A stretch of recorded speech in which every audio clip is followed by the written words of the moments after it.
Thank you for joining us for 3Bs on the Law podcast, hosted by Trisha Barita, Camille Canali, and Susan Dawson. Disclaimer, this podcast is for entertainment and informational purposes only, not meant to provide legal advice, and does not create an attorney-client relationship. Also remember, laws change or they differ by jurisdiction, so this is not a substitute for seeking legal counsel in your jurisdiction on the current law applicable to you.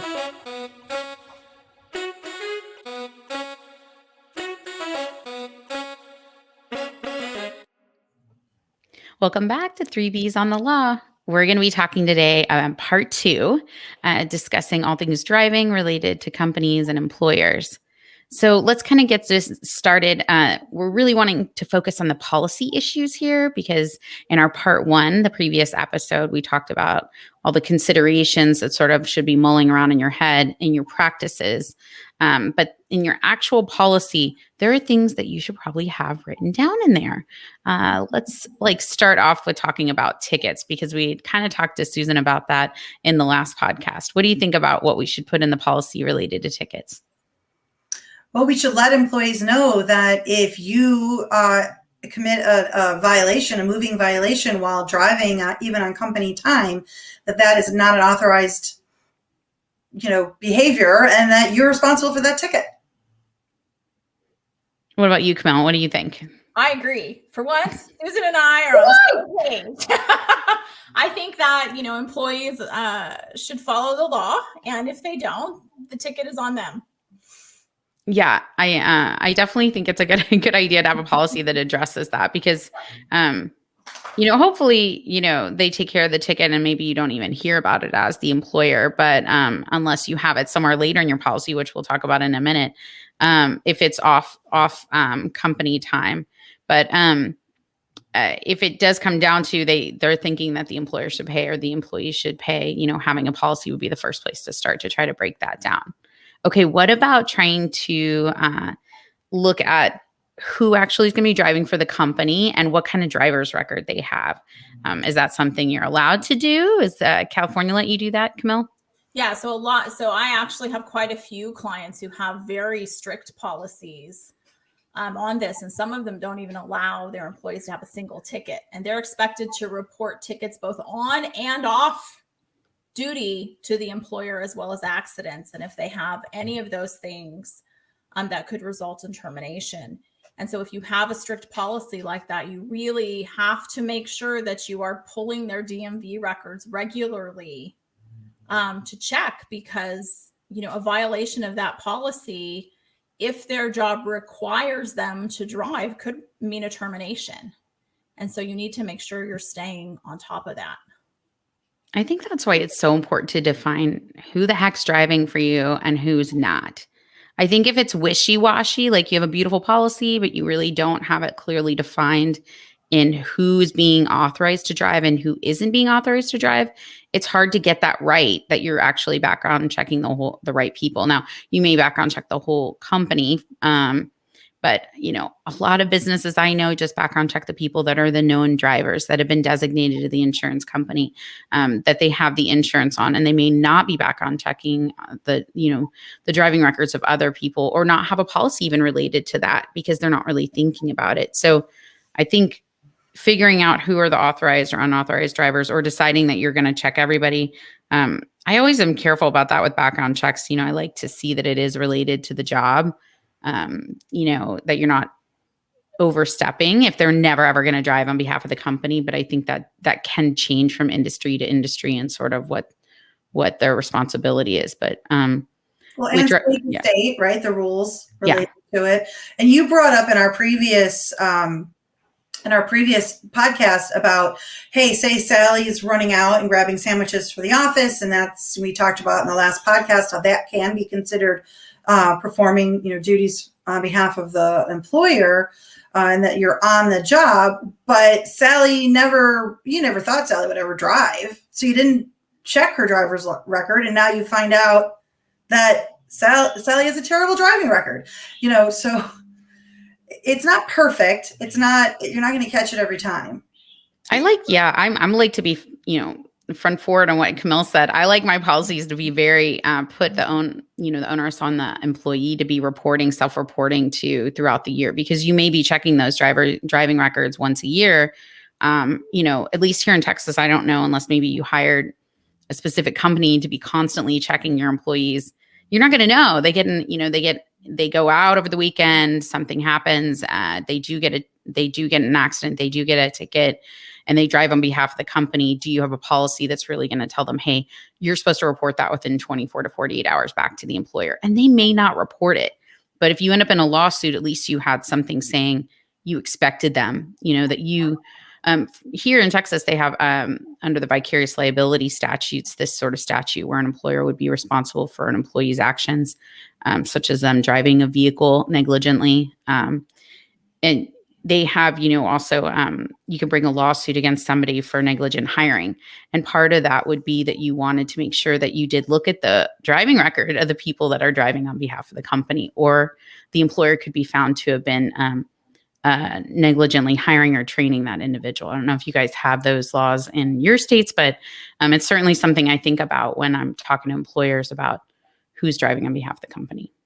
Well, and another thing, if you have that requirement that the employee self-report to you, but they can only have, for example, 1 point on their license or 1 accident, your employees may not self-report because they know that could result in a termination. And so if you have such a policy, it may be wise to pull those DMV records more frequently so you can stay on top of those issues and try to avoid liability, because you also have to comply as an employer with your policies consistently, or you could wind up in trouble as well. And so I think that's also an important part of the policy, is not only do you put the onus on the employee, but then you actually have to do something to follow up to make sure you are checking up on your employees.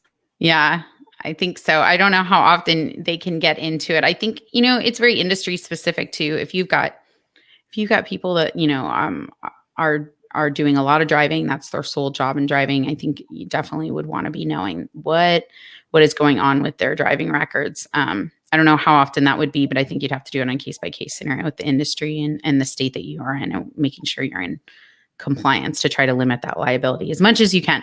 Obviously, when you have someone driving on behalf of your company, there's only so much you can do to limit your liability. So have insurance. What do you guys think about them having insurance, the employees having insurance? I think, Camille, you had some thoughts on this.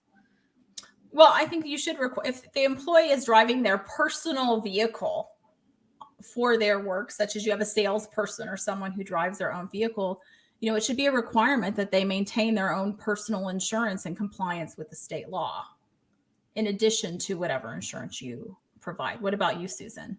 I agree with that. In addition to, I think you should still have insurance on that individual.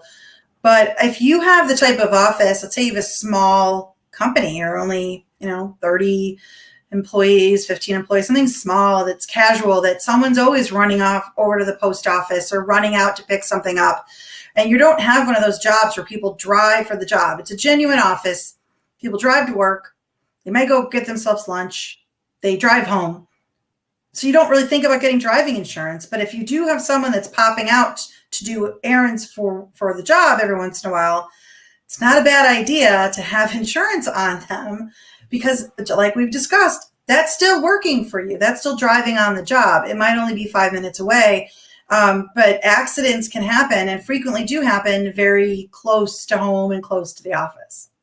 Right. And it could be as simple as sending out someone to get a birthday cake to celebrate somebody's birthdays in the office, and they have an accident on the way back.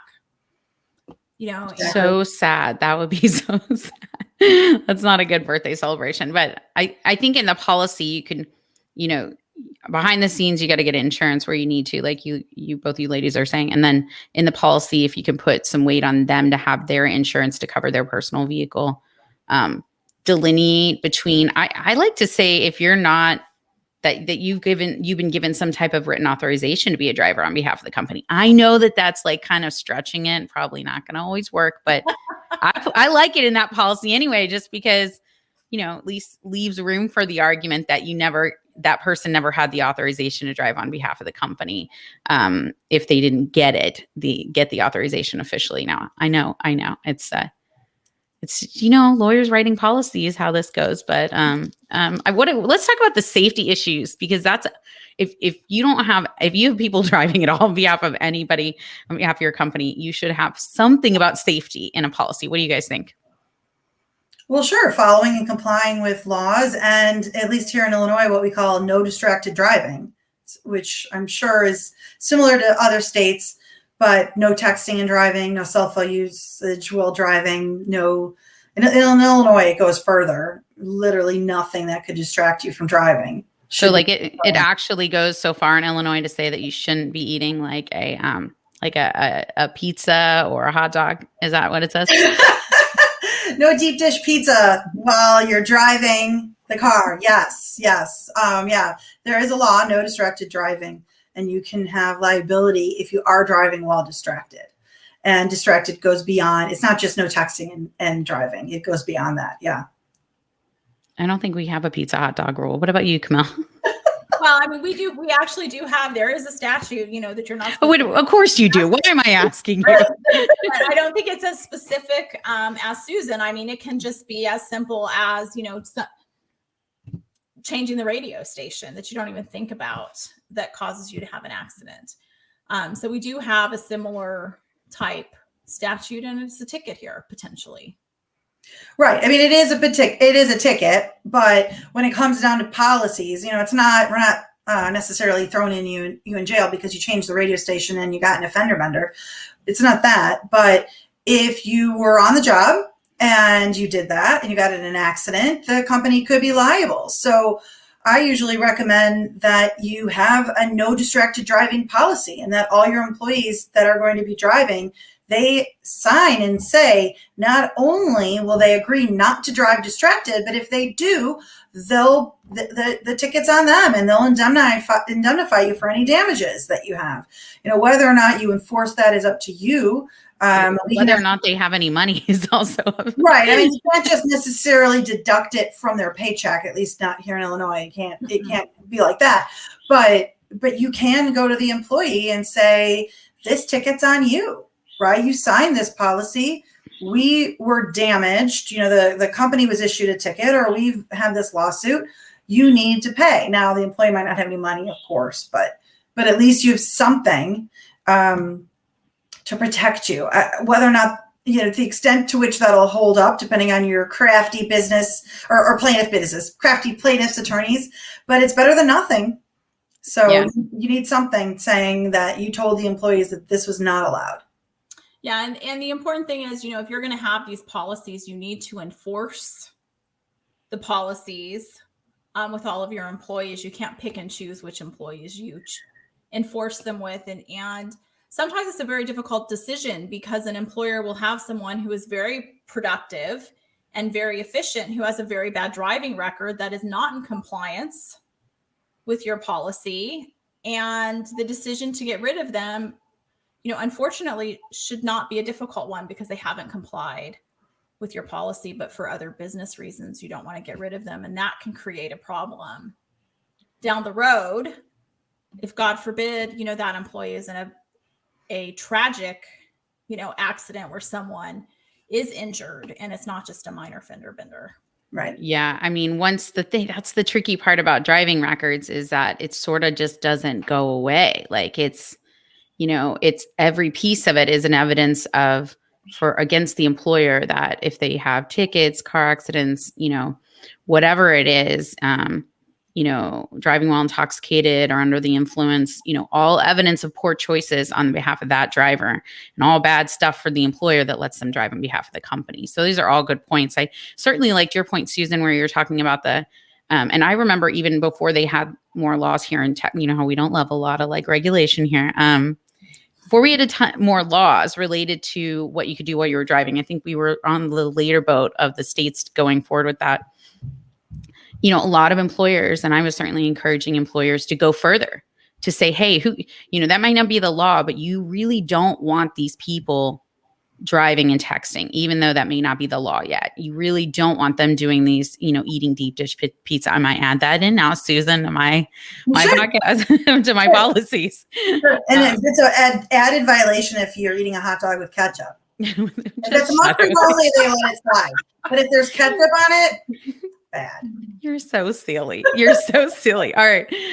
Either way, I think going a little further, because I think you can't protect yourself enough when it comes down to this, because just as Camille noted, there's the bad side of this stuff is that it can get pretty serious pretty quickly. And these,